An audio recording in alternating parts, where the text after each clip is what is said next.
Hello and welcome to today's webinar on EYFS, the foundations of computing, play, exploration and thinking. My name is Wendy Piccinini and I am the CAS Community Outreach Manager for communities across London and the East of England, and I am the host for this session. This webinar is part of the CAS Inspire series. CAS Inspire is a series of resources consisting of live webinars with expert panelists discussing topical computing education matters in which the audience can get involved. Also featured are videos teaching computing concepts, podcasts, and careers inspiration webinars. During the session, please use the question window on the right-hand side of your screen to ask questions. All attendees are in listen-only mode. The top of the window has an orange rectangle which can be expanded or collapsed. If you would like to download a copy of this afternoon's presentation, it is available under the handouts section. If using social media, the hashtag for the event is #CASInspire20. During the webinar, please type any questions into the question window and I will bring your questions to the presenter. This afternoon, I am joined by Emma Gotto, and Emma Gotto is a senior lecturer in education. She has taught in the UK since completing a PGCE in primary education in 2001. Prior to that, she taught TEFL in Japan, and she's been lecturing at the University of Winchester since 2013. Emma lectures in primary education within professional studies, early years, philosophy for children, and computing modules. She has a real interest in the field of computational thinking, computing, and the use of IT to enhance teaching and learning in primary education. The majority of her work has centered around learning in Key Stage 1 and early years environments. I'm now going to hand over to Emma for the rest of the webinar. Thank you, Emma. Hello, thank you. Welcome to this webinar. If you have questions as we go along, Wendy's going to interrupt and ask me if they're relevant to the bit we're talking about, or you can save them for the end and we can discuss them at the time. I won't spend a lot of time on that, just because Wendy's done such a good job of introducing me. Just to say that I have a real interest in computing, and I was an advanced skills teacher for ICT and then computing. And I spent a lot of that time teaching in the early years. So I have a real interest in early years and Key Stage 1 practice and what computing looks like in Key Stage 1 and how the use of technology in early years can underpin that. So the session today will focus on what the statutory requirements and expectations are within the early years with regard to technology, to consider a rationale or a justification for learning about and learning with technology in the early years foundation stage, to explore pedagogically appropriate uses of technology in the early years foundation stage, to explore the key early years foundation stage concepts of the characteristics of effective learning, and also something called sustained shared thinking, and to consider how computational thinking links to the characteristics of effective learning and sustained shared thinking. So you may be aware that in the early years foundation stage we have a separate curriculum. We don't follow the national curriculum. We follow what's called our statutory framework for the early years foundation stage. And currently in there are 7 areas of learning, one of which is understanding of the world. And in the understanding of the world area of learning, there is a strand called technology. And the early learning goal for technology describes what we're expecting children to have learnt by the time they reach the end of their reception year, so the end of the early year foundation stage, and ready to move on to Key Stage 1. So really what we're expecting from them by the age of 5. And the early learning goal statement for technology is that children recognise that a range of technology is used in places such as homes and schools. They select and use technology for particular purposes. Now, I think that's quite interesting, as it doesn't mention, first of all, what kind of technology. There's no mention of computers. So the phrase technology is very broad and very open. And also we have to understand that if we're expecting children to select and use technology for particular purposes, we need to give them lots of opportunities to play and explore that technology, play with and explore that technology. So they build up some competency and some capability that allows them to recognise when that technology would be appropriate in different circumstances. So I've shared with you what is our current goal within the early years foundation stage. But you may also be aware that there is a new statutory framework that will become statutory in September 2020. And in that statutory framework, the technology strand has been removed. Not only that, if you do a search of that document using the word technology isn't mentioned at all. So technology has been completely removed from the statutory framework that is due to come into play next year. Now, the government did a consultation around the new framework document, and there was quite a key theme that came out around concerns that technology was missing. So from the government's own consultation document on page 9, it says understanding the world, a central theme was a concern that technology is missing. And on page 14, it said understanding the world, a consistent view was that the removal of technology as an early learning goal would be a negative step. So there was this kind of concern from stakeholders who responded to that consultation that actually that removal of technology was an issue and a concern. However, certainly the draft that I've most recently seen, that I believe is supposed to be the final version, although I always say that with a little bit of a pinch of salt, because I remember, I think as lots of us do, what happened in 2010 with the Rose curriculum, when we all had this curriculum we were going to bring in, and it's all finalised, and then it never happened. But currently, as it stands, the document that is due to be statutory from September doesn't mention the word technology and has no technology strand, which is a strange and unusual decision in many people's eyes.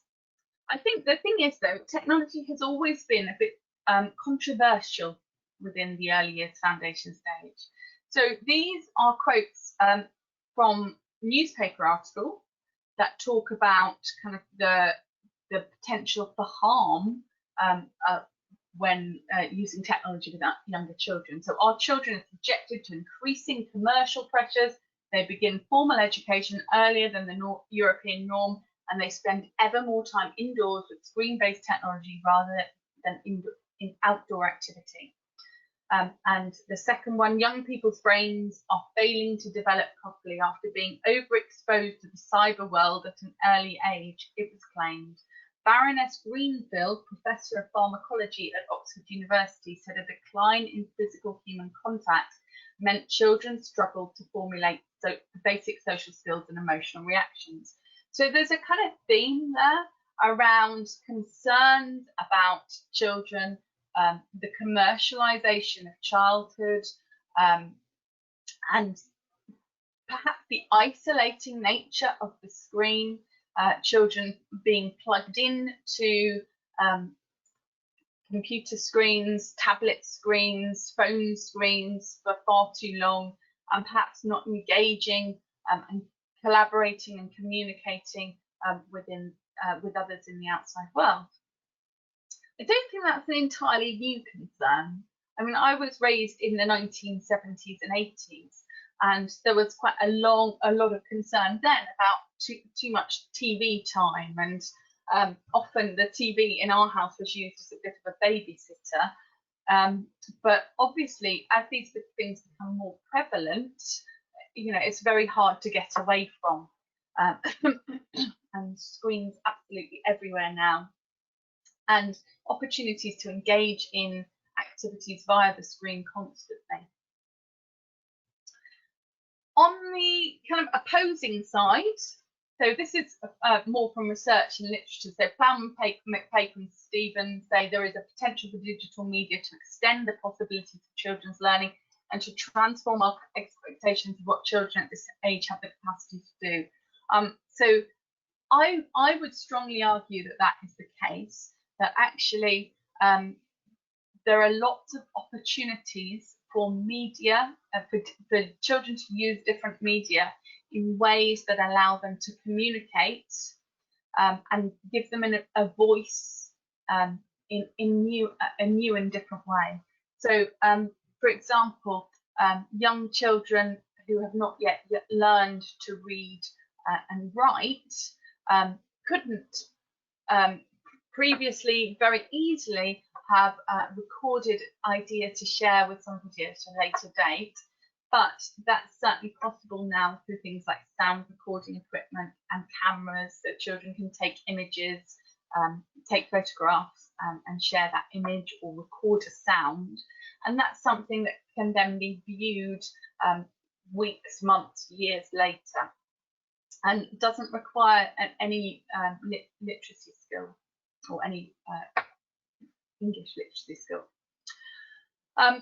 So Morgan and Surridge Blatchford say, we know that confidence gained from playing with ICT will support the development of ICT capability in more formal contexts as the child gets older. So there's that kind of belief that actually that through exposing children to technology, allowing children opportunities to play with technology, they become comfortable with it, they become able to understand how it's used in the wider world, and then they're able to draw on that knowledge later on. But again, we come back to that opposing view. So this is Richard House, I believe. More generally, is ICT and our near obsession with it merely one instance of a wider, routinely uncritical technological toxicity that may well be having negative long-term learning effects on our children? So there's this suggestion that actually there's some kind of toxicity with technology there, and Sue Palmer again was echoing that in her book about toxic childhood in 2006. So that's an older book, but one that's still around. This a less academic book, but something that was quite widely read within the popular sphere. So there's kind of concerns about, is technology appropriate with younger children? Is it something that we should allow children to have? I would argue quite strongly that it's not the technology that we should be concerned about, it's how are we using the technology. I would say technology is very much a part of the world around children. They're encountering it all the time. And as such, they need to understand what its place in the world is, just as they would need to understand what their place in the world is and what the place of the people and the geographical features around them are within the world. So it's part of their lives and part of something they need to find out about.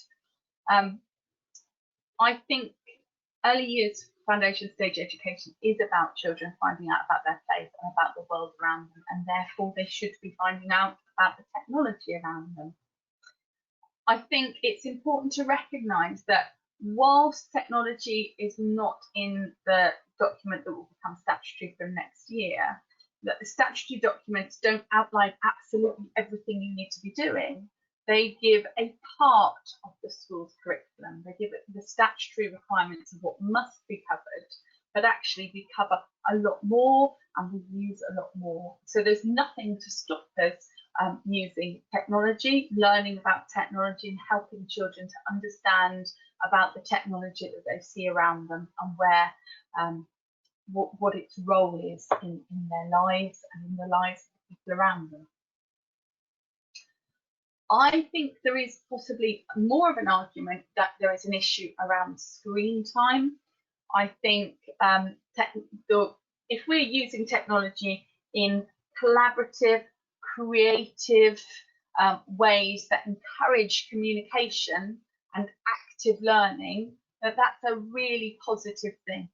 I think occasionally I see with children using screens something that's much more closed down, where the child's attention is completely drawn into the screen. There is no opportunity for communication. It becomes quite passive, and I think that is much more of a concern and much more of a problem, and not something I would be really encouraging a lot of.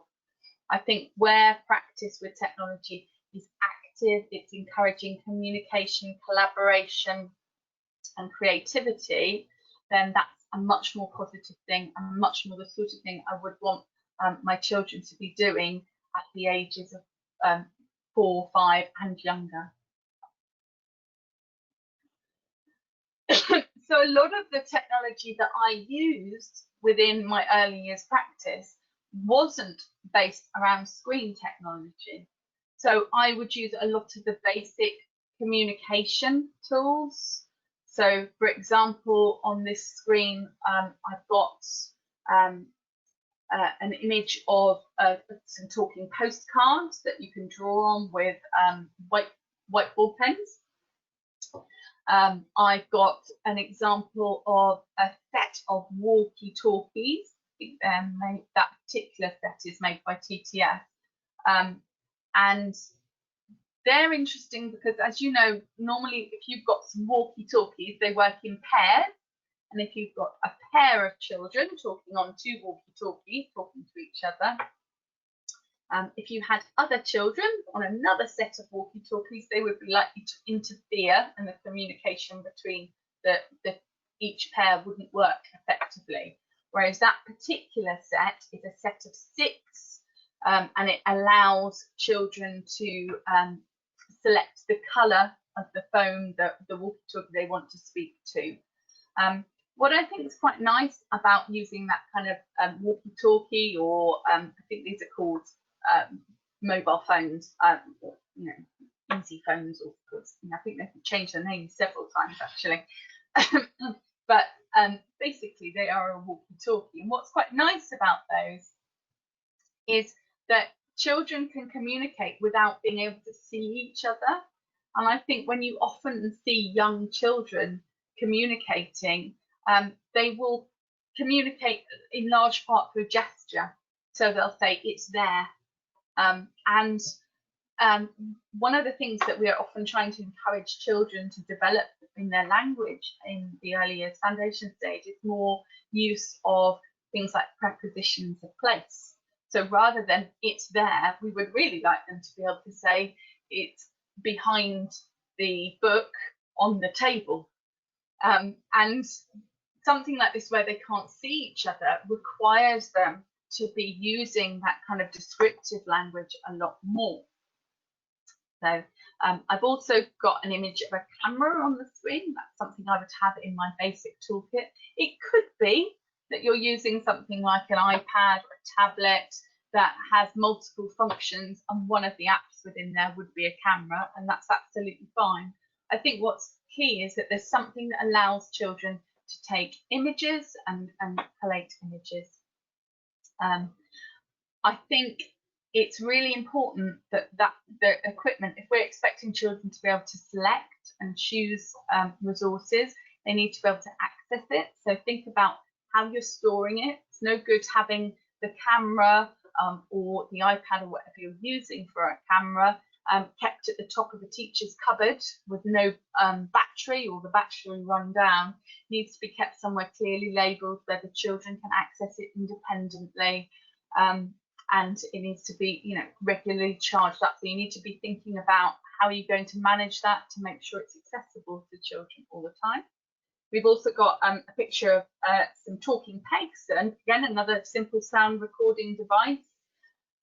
This one's, I think, quite nice because children can match sounds to cards or flashcard type things, or they can record sounds to go with flashcards.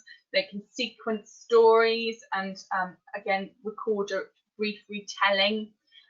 They can record a short phrase to describe what they've done in their painting before pegging it up onto a clothesline to dry out, so that then you've got that annotation, that verbal annotation with the image. And another similar kind of tool, I guess, is the talking photo album, which is my final image on the screen there, which allows children again to record a short sound clip to go with a particular page. So it could be again describing something about the image that you've created, or retelling a story, or describing some key events from a school trip, for instance. Obviously perhaps not so easy in the time of COVID, but you can have images that children can then put into the book and record and annotate and go along. Okay, another tool that's often seen in early year settings is the metal detector.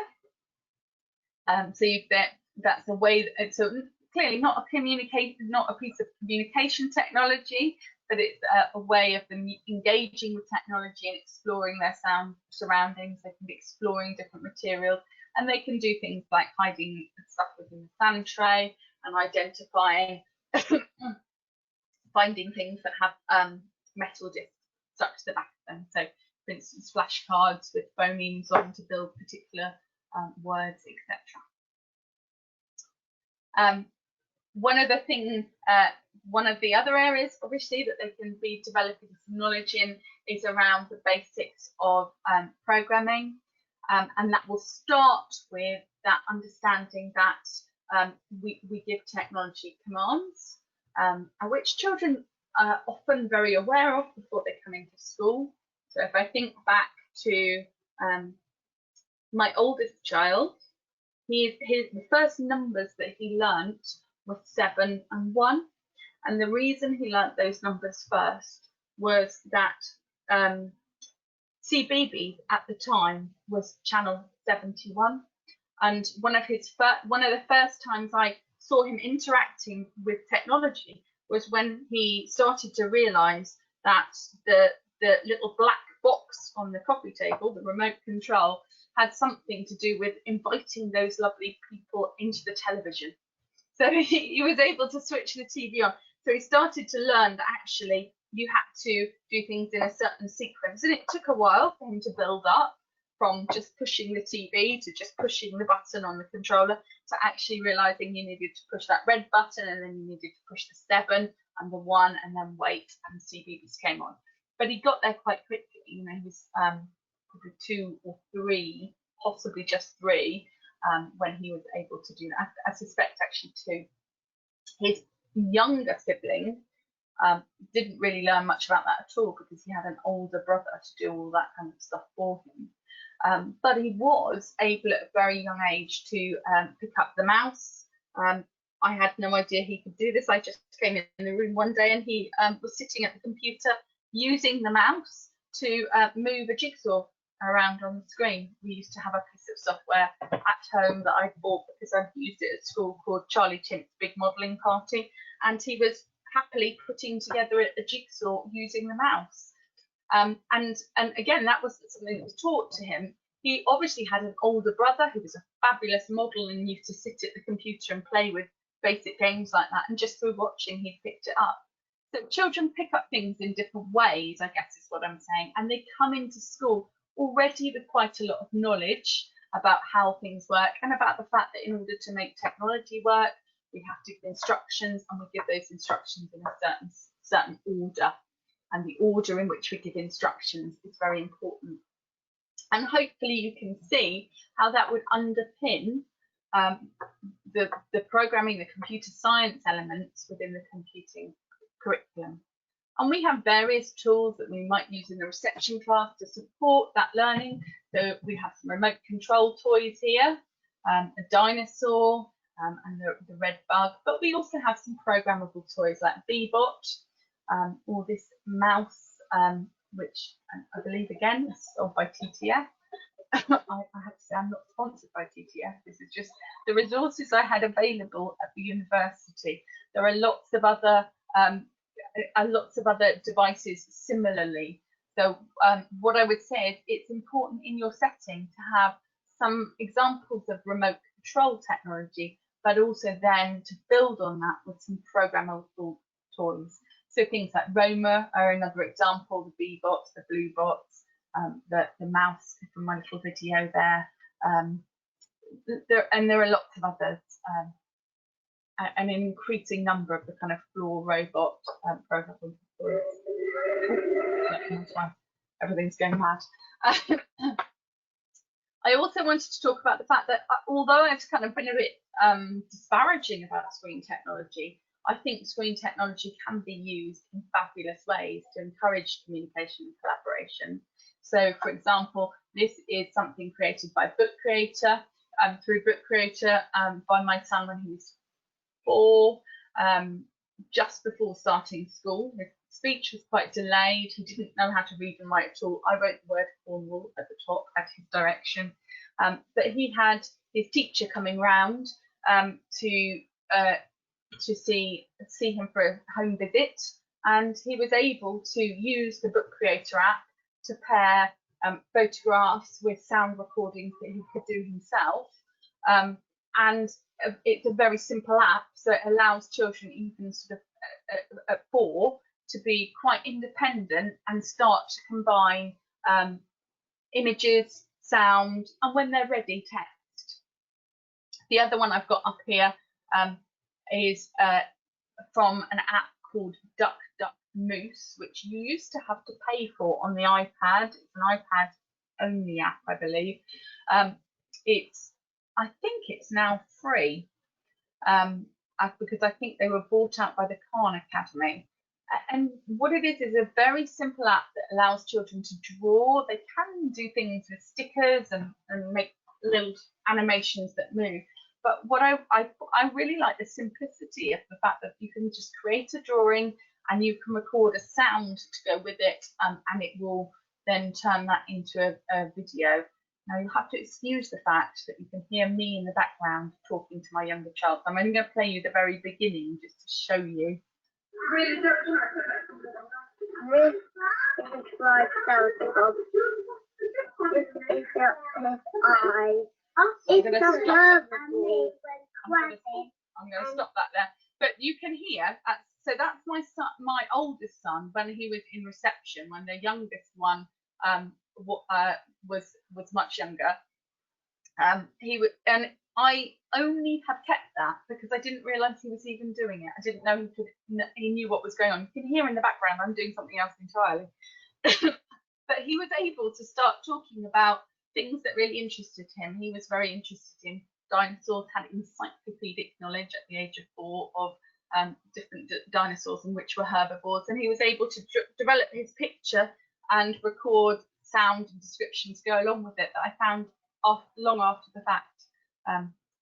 Lots of lovely ways where children can use simple technology through something like an iPad and combine text and sound, and they can work collaboratively together on that, using the same device and producing something using a single iPad with 2 of them. So there are ways that you can simply engage children collaboratively in the classroom. Again, this is just a child allowed me to share this from my reception class, who created a little stop frame animation, which is sort of creative activity that I would help and support children to be doing in a reception class. It's something that I would perhaps show to a little group, and then just leave them to it and see what happens. Normally, my children didn't record sound to go alongside it. This young man really wanted to, so I supported him to do that in iMovie. Normally, I would say that requires a little bit more adult support, so it's not something I would necessarily normally be doing, but it was really important to him and something he really wanted to do. So I'll just tell you a little bit about it.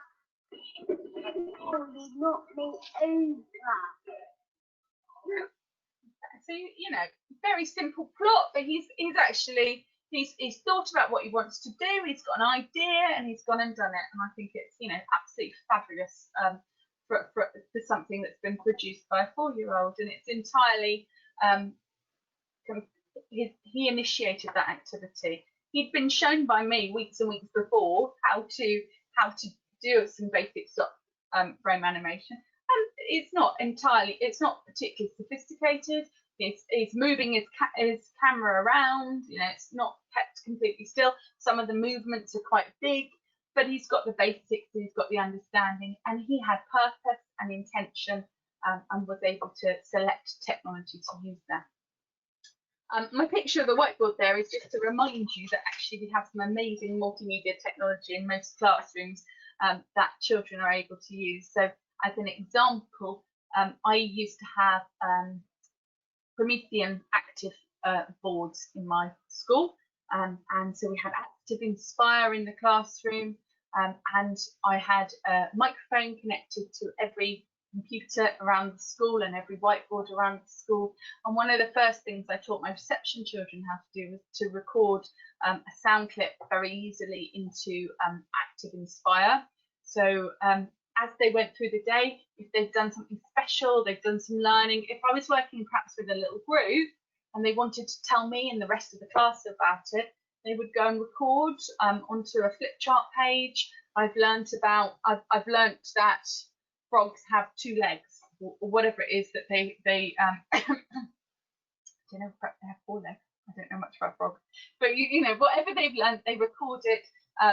And then we would sit down for 5 or 10 minutes just before lunch, and we would go through the flip chart and we would listen to what people have recorded and listen to them sharing their ideas and sharing their learning. So it was, again, a use of them using that tool within the classroom in a very natural way that built on what they were doing.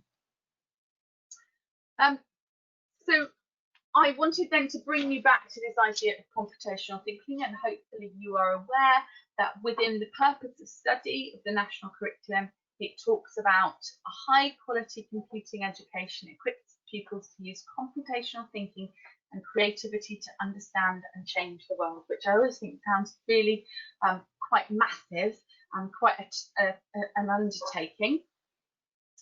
I think anything you do has the impact of changing the world in reality. And you think about that ripple effect, it doesn't necessarily need to be massive things. When I first read that, I thought, you know, changing the world, are they going to, you know, solve world hunger or sort out global warming? And let's hope they do. Let's hope they do those things with technology. But equally, I think the small things, so making a little film is in some way changing something about the world. It's putting something out there. So there are lots of ways that you can change the world. And we've obviously got the lovely barefoot model, which talks about those computational thinking skills, the concepts and the approaches. So hopefully you are aware of those concepts of logic, evaluation, algorithms, patterns, decomposition and abstraction. And those approaches of tinkering, creating, debugging, persevering and collaborating. I think there are lots of opportunities to develop those skills, those concepts, and really those approaches as well within the early years foundation stage classroom. And I think there are lots of links to the statutory framework, so the early years foundation stage statutory framework. So first of all, I would argue that really good early years practice develops skills through play. And play is largely something that comes from the child and is initiated by the child and is child-led and child-driven. I think it's important as well within the early years settings to have some adult-directed activities that are active and playful and fun, but perhaps I wouldn't perhaps describe as play in quite the same way, because they're not self-initiated and driven by the child. So in a good early years setting, you should, I would argue, have some kind of ongoing opportunities for child-initiated play, and also these planned small group or one-to-one type tasks. And you might occasionally have some inputs, so you might have 5-10 minutes all together where we sing a song or that kind of thing. Lots of research around good early years practice has been done over the years. One of the most well regarded and well recognised pieces of research is called the EPPE project, the Effective Provision of Preschool Education project, and that was a longitudinal study of children's development, and that highlighted this idea of sustained shared thinking in early years, and so it was described as sustained shared thinking occurs when 2 or more individuals work together in an intellectual way to solve a problem, clarify a concept, evaluate an activity, extend a narrative, etc. Both parties must contribute to the thinking, and it must develop and extend the understanding. And really, to me, that links quite well to what Robin Alexander talks about when he talks about dialogic teaching. So that idea that you engage in really meaningful conversations with children, you ask questions that are meaningful, and that together you kind of move your thinking on through dialogue. So I would say in a really good early years environment, in a really positive environment where children are learning a lot, there's lots of this play, but with adults engaging with the children, communicating with the children, and extending their thinking through dialogue. Okay. So really, in order to do that, to be able to work together, to have this communication, this dialogue around solving problems and clarifying concepts, the problems, the activities are really, really key. And often those problems come from the children, but they only come from the children if the children are in a setting with a rich environment, with lots of resources that are engaging and allow them to engage in different ways. Hopefully you will have an outdoor environment as well as an indoor environment, though geographically people have different challenges around that. But you know, I'm thinking about the kinds of problems that children develop through their engagement with their environment. So I'm thinking of, for instance, when a child in my setting was trying to get water from one point to another, and they were using drain pipes, bits of old guttering, and putting it together to try and get this water to a particular place. So they had this problem that had come from them, and it had probably been kind of inspired a little bit by what was around them, what was in their environment, the rich resourcing in the environment, the enabling environment. But the communication going on between them and me as the practitioner was really extending the thinking. And I would say they were using a lot of computational thinking within that problem to try and find their solution to their problem. So the The problems are the key. They need to come, I would say often they come from the children. So in order to have them come from the children, you need to have a rich environment that's enabling and encourages children to play and engage. The questions you ask as a practitioner in that sustained shared thinking can kind of promote thinking around, promote computational thinking. So for example, when you're trying to promote abstraction, you might be saying to children, okay, what are the things we're trying to do here? What are the main things we're trying to do? What are the key parts of the problem? Decomposition, how can I break it down? How can I break that into smaller parts? So if you want to get the water from here, A to B, what do we have to do first? Let's think about how do we make that, what's our first step going to be? And then what would we do next, and what would we do next? And also by breaking it down in that way and getting them to talk through in that way, we're developing algorithmic thinking. You might say to them, have you done anything like this before? What did you do then? And you're starting to develop that understanding of patterns and generalization. You might get them to talk through what's going to happen. So if I did that, what would happen next? How do you know? Those kinds of questions can be asked to children in a play-based setting and can be encouraging that computational thinking. Don't forget as well that when they've finished, when they've got to the end, when they found their solution, when they're happy with it, there's that need for that dialogue around, what have you done? How did you do that? What went well? What didn't go well? What would you do differently next time? All of those kind of things are, again, very important to develop evaluation.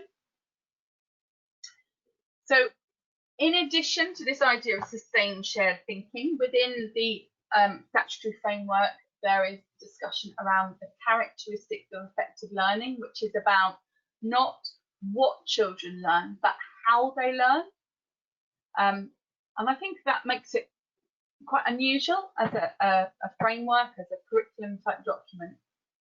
But it talks about 3 different ways of learning. There's playing and exploring, which is about children investigating, experiencing things and having a go. There's active learning, which is more about sticking at things and concentrating and engaging in things for longer periods of time. And there's creating and thinking critically, which is about children having their own ideas, making links between the ideas, and developing their own strategies for doing things.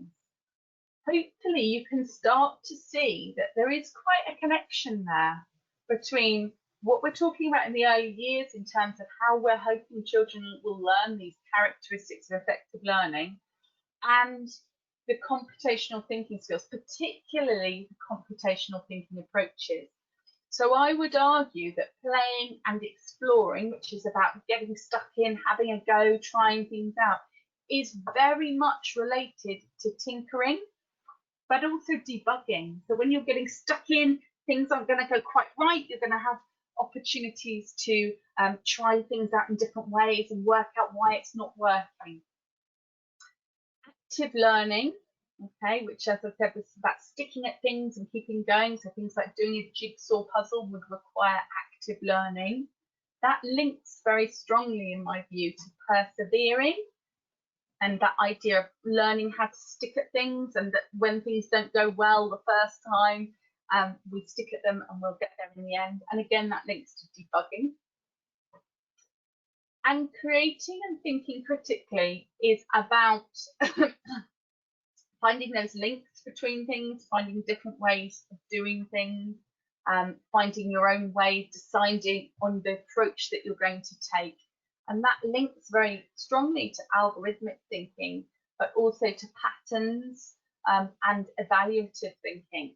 So lots of links, I would argue, between these characteristics of effective learning and these approaches, so the right-hand side of computational thinking, and also that idea of algorithms and patterns. Okay, on that one. So just a few slides towards the end here, talking about, okay, well, what might we do in the setting if we're going to encourage these kinds of thinking and these kinds of engagement, these kinds of learning?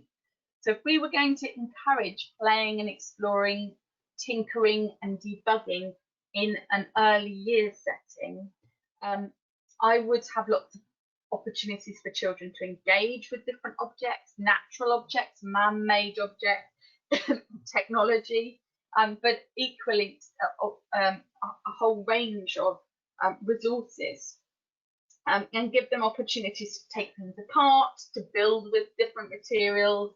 I would give them opportunities for imaginary play, play with natural and found objects, sand and water, exploring modelling materials, den making, small world play, and playing with technological remote control and programmable toys. And all of those things actually encourage children to get stuck in, to have a go, to try things out, and to take on that tinkering role, where they're not doing things that you've told them to do, they're exploring it in their own ways.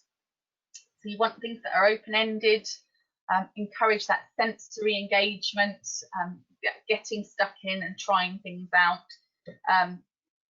things that promote representational play, so something being something else. So I'm playing with the bricks, but that's because they're aeroplanes.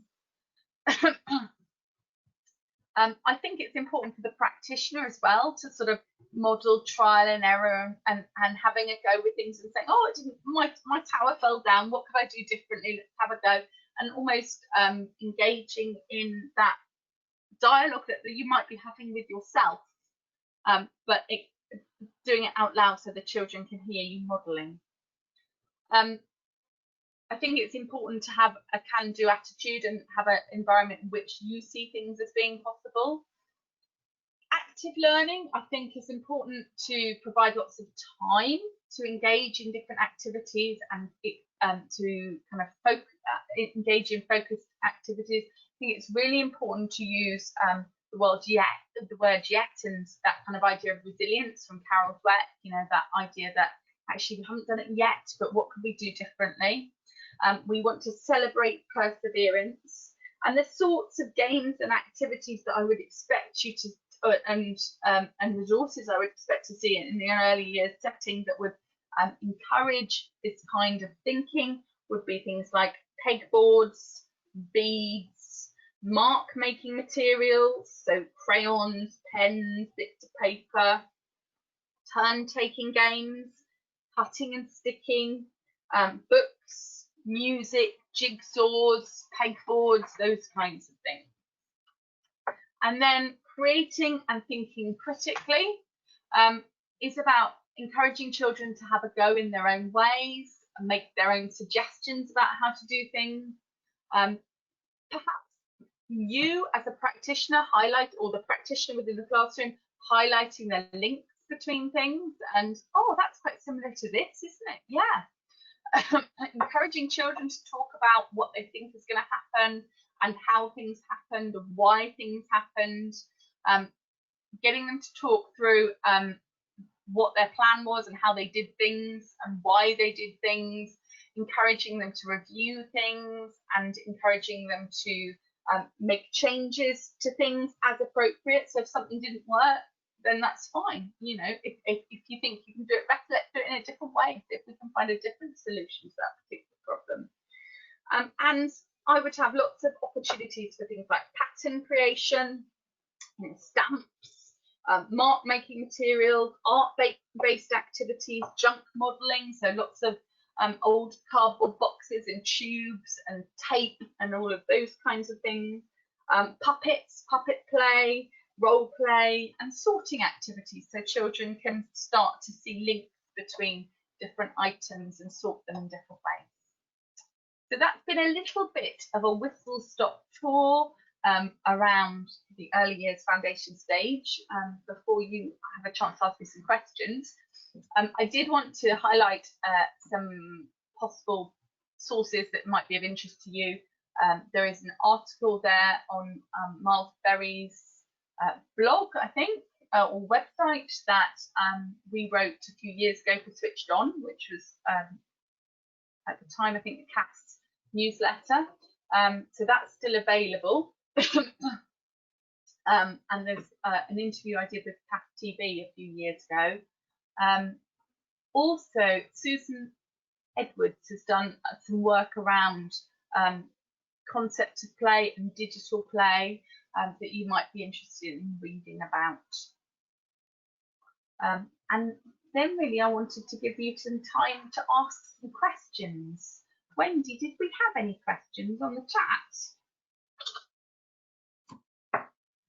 chat? We haven't had any questions, but I think you've covered a lot, and I think it was really good just to remind. Oh, hang on, I've lost my camera there. There we go. Back again. Sorry. Just to say, yeah, just to say, I think that you've covered a lot this afternoon in your presentation, and it's good in some ways to be reminded of the kind of the basic things that are important, you know, and not focusing too much on perhaps on what technology is being used, but actually thinking about those links that can be made. So I really enjoyed the presentation this afternoon. Yeah, we've got one comment from Rachel, which says, brilliant to have some theory behind the practice tonight. Yes, I think that sums it up really well. I think it's really good just to kind of sometimes just to take a step back and just sometimes just confirming the practice that's going on in our early years classrooms is really reassuring as a previous leader of an early years setting myself. So I really enjoyed your presentation. Just one, yeah, go on, Karen. I think it's really important for practitioners and also leaders in early years to recognise all the fabulous things that they're already doing and how that underpins computing. And so they can really fight their corner a little bit and justify, actually, we are helping them to learn about computing because we've got this standard water area and because we're doing this great, you know, we've got these great opportunities outside and we're using dialogue and we're asking them questions. And one of the things I used to have in my setting was I would have prompt questions up in different areas to kind of support the kinds of thinking that I was trying to encourage children to do. So you could put up, for instance, around the sound and water area, some things that adults might prompt and might ask children to try and encourage other adults in the setting to use some of those questions that perhaps are encouraging the kind of thinking that you want. There's a few more comments. Helen says she agrees and that it's great to have the arguments for and against children using technology and screens set out like this. So thank you.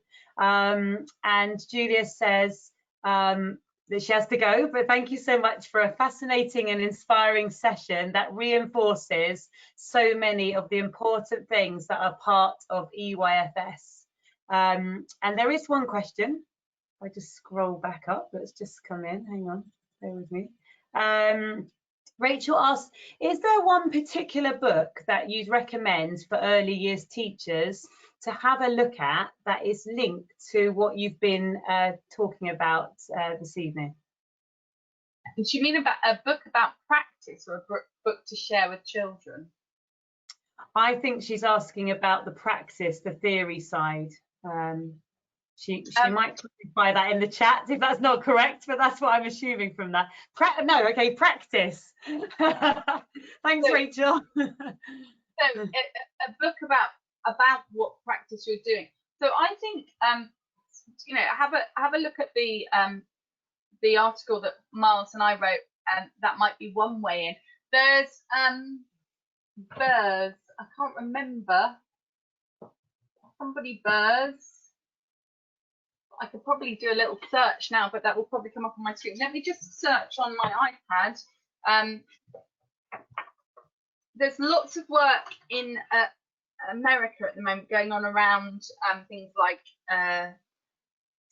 floor robots, kind of Bebot type things, and that kind of programmable toy. And a lot of the stuff that's linked to the lifelong kindergarten that's linked to MIT looks at things like computational thinking in early childhood. While you're looking for that, Helen just made a comment which says, we used to use talking tins to record these learning objectives. So that's a nice comment there. Thanks, Helen, for that. They're lovely. Let's have a look what it. So Marina Burrs has written quite a lot, and she's got a book.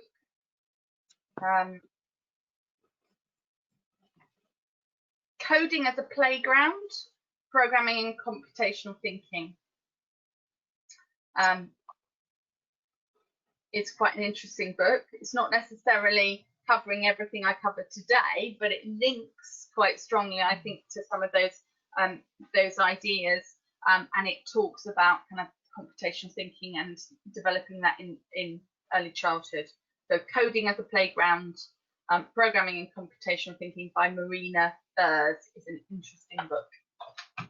Yes, and Matthew has just written it down, so he's obviously familiar with that book. And just to finish, Rachel says we use Easy Speak microphones. So lots of people contributing to the chat this evening. That's really lovely to hear from the audience, to hear their ideas and the things that they're using in the classroom. So thank you. Just to finish by saying a massive thank you for joining us today, and obviously thank you to Emma for presenting.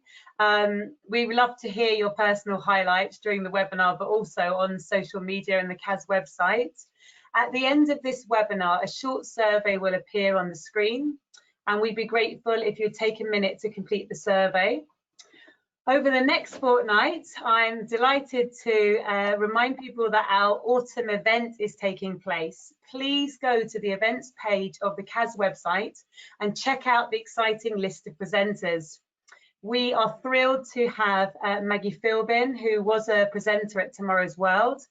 And someone else just to highlight to you is that we've got one of the cyber hunters who featured in the popular TV series Hunted, talking about cybersecurity. And I was a big fan of that television program, so I'm really looking forward to that session.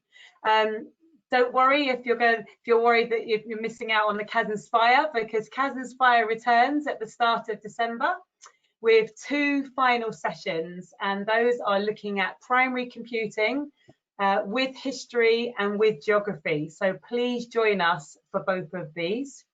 And please do continue to spread the word about CAS Inspire.